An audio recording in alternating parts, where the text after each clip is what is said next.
MVP, unfortunately, are leaving it for the final time. Their light has gone out in the arena here at Key Arena, but they have put up a great fight. Pyrion is back with us, and welcome to you. Hello. You're much more exciting and better looking, I must say, than Sebastian, so it's great to have you next to me. Wow. Oh, shots. Okay. Well, I don't think that's true, but thank you anyway, Paul. I do appreciate Brits have got to stick together, haven't we? Yeah, exactly. Yeah. So, Melini, let's start. Great victory for VG. Winter, really. Oh, sorry, Minter now, isn't it? Because Team M down there. I don't know how we're going to fix this down this end, but we'll come to that in a moment. VG, great performance. The commentary team said it was Ice that created all that space, allowed them to do all the things that they wanted to do. Yeah, I mean, Brood's going to slip through now and then. You don't want to lose to Brood in the game that you get eliminated from, but unfortunately it happened for them. They seem to get caught off guard by it. The Naga Siren core, I mean, when you're on the game of elimination, I guess it seems like a very safe strategy, but you have to have a really solid draft to back it up. What are your thoughts? I think they were just very focused on wanting to get what they want, and they forgot about the Brood. Okay, we'll get your thoughts as well. Wagger's also rejoined us. But first, let's go over to Casey, who I believe is with Mr. Ice ×3. Mr. Ice ×3. I like how you've changed the nickname. Yes, Ice is with us right now. Congratulations. You guys have a lot of momentum right now in the main stage. Why do you think that is? What do you think has been working so well for you? Well, I guess in the group stages we were sort of cocky, overconfident, and it's the first right that we dropped to the first round of the losers bracket. So I guess because we dropped into the first round of the losers bracket, we are climbing up pretty well. So, yeah, I guess that's why. Yeah, Arteezy was telling us that in many ways, having to play more games to work your way back up might be a good thing. Do you think that's the case for VG? Yeah, sort of. It's like more practice. What about the draft? Everybody was really excited to see you pick Broodmother. How is that to play? Why? Yeah, I did nothing the whole game. Like, my teammates carried me again. So you owe it to your team? Yeah. Well, that's good. Yeah, I like my team. I should hope so. Any other strategies that you think worked well for you in specifically the last series that we just saw? I guess we watched the MVP replays and we figured that they were really aggressive. So we played around that and let them come to us instead of going to them. Yeah. You placed 4th with DK last year at the International. How does this International feel different for you as a player? Well, Key Arena feels better, definitely, for one. And I hope to see a new hero later. Really? Yeah, like Pit Lord or something would be nice. What about versus eHome, which you're going to turn around and play in just a few hours here? What are you thinking as far as how that matchup might go? That matchup? I want to last longer than LANM and MMY. Yeah. That's your goal? That's my goal.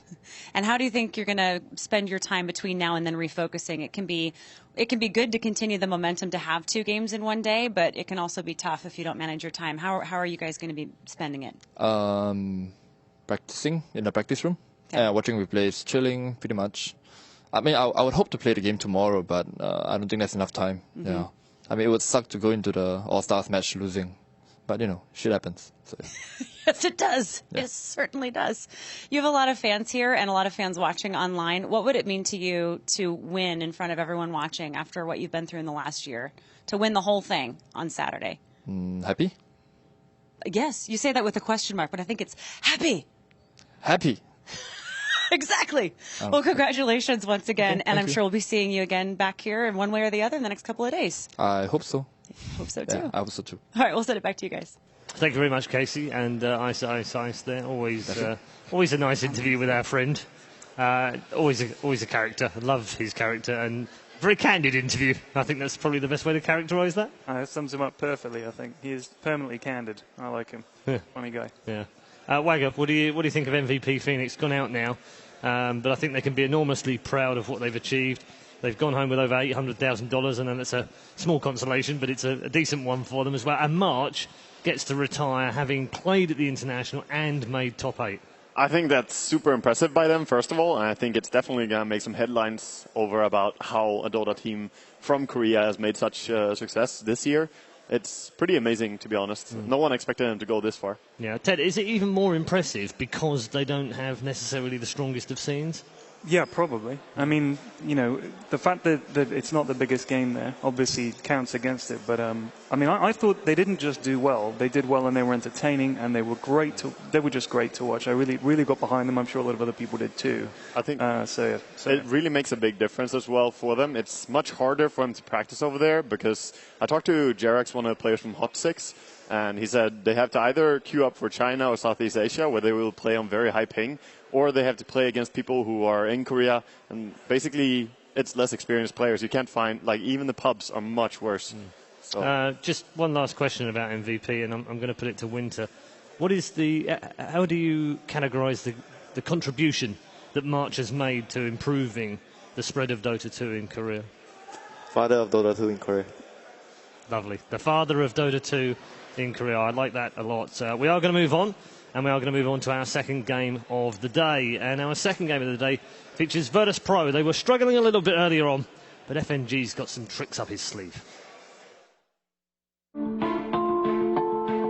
When I was a child, like 10 years old or something like that, I hurt my knee and I started to play computer. I started with Quake, Counter-Strike, Half-Life probably, and then some friends showed me Dota.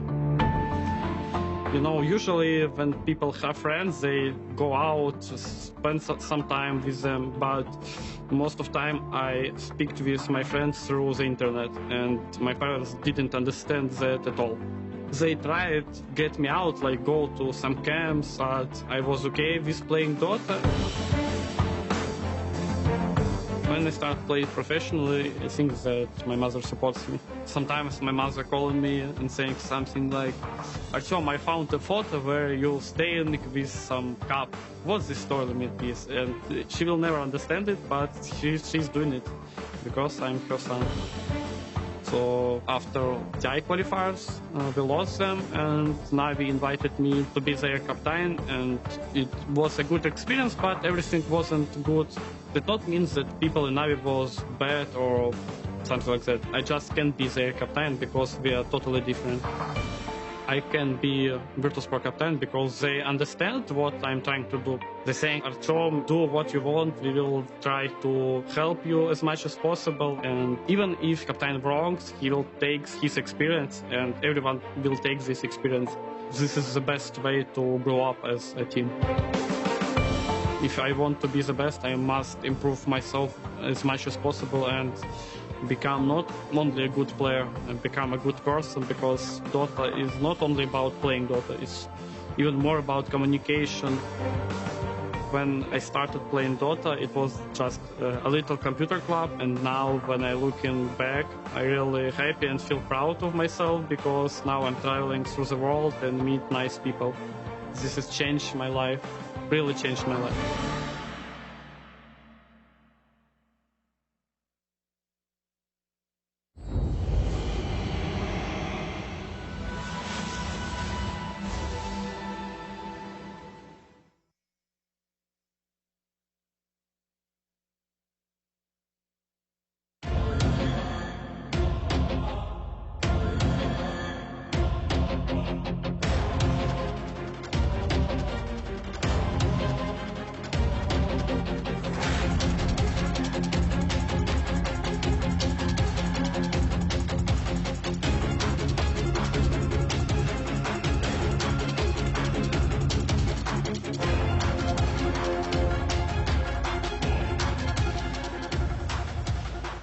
There we go, Virtus Pro, led by first-time international player, first in the international from Belarus as well. They go head-to-head with a team who are no longer a secret. That secret has been revealed, and it turns out they are human.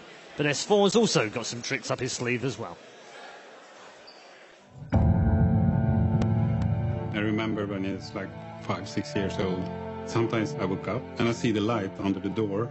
Oh my God, I think not again. I opened the door and I said, Gustav, for God's sake, turn off the computer. It's school time tomorrow. All of our family has always been into physics and gaming in general.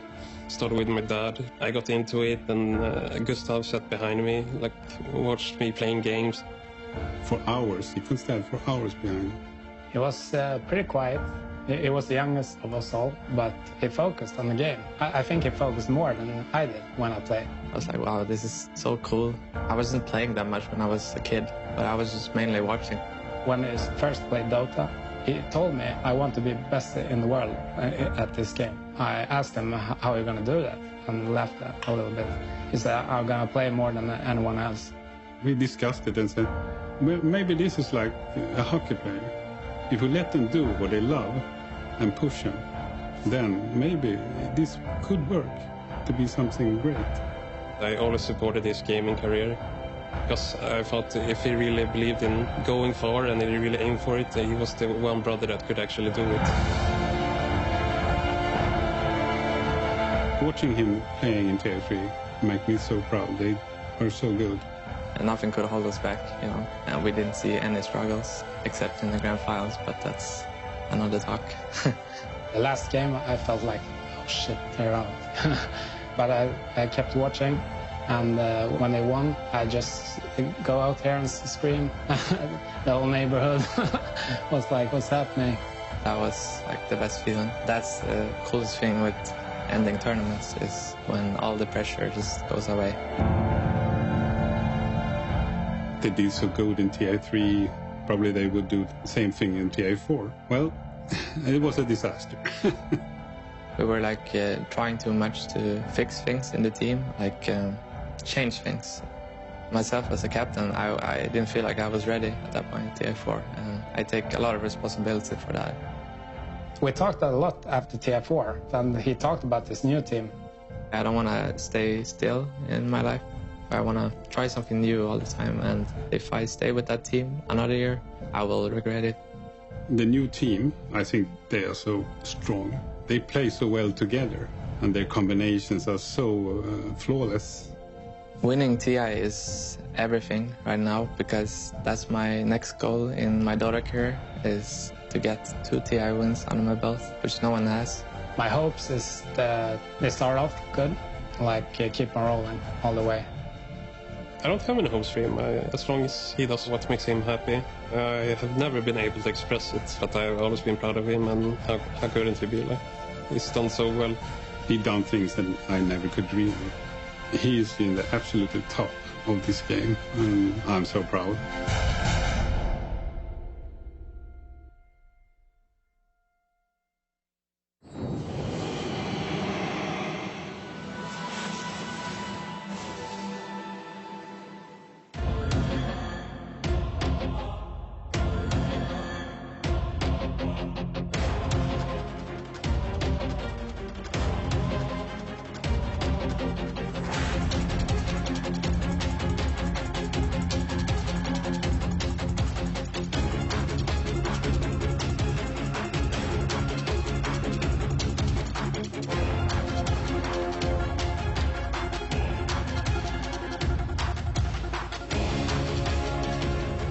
Team Secret, the favourites coming into the International 2015, but dumped down into the lower bracket.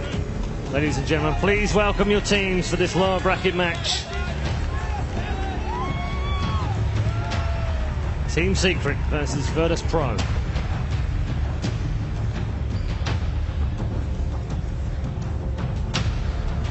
I suppose we could argue they're the last 2 teams from Europe, although I think the CIS and Russian regions will probably give us a hard time for that as well. That hair. I wish I had hair like that.